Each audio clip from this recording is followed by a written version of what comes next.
নমস্কাৰ সকলোলৈ। এয়া চাওক, আমি গুৱাহাটীৰ নীলাচল পাহাৰত থকা কামাখ্যা মন্দিৰলৈ যোৱা কিছুমান মুহূৰ্তৰ ফটো।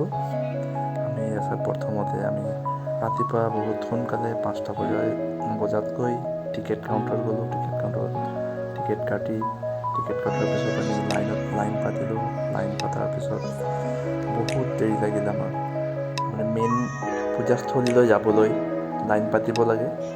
আমাক 6 ঘণ্টা 7 ঘণ্টামান লাগিছে। আমি ৰাতিপুৱা 5টাৰ পৰা 2টামান বজাতহে আমি পূজা কৰিব পাৰিছোঁ। সেয়ে চাওক, এনেকৈ লাইনতে গৈ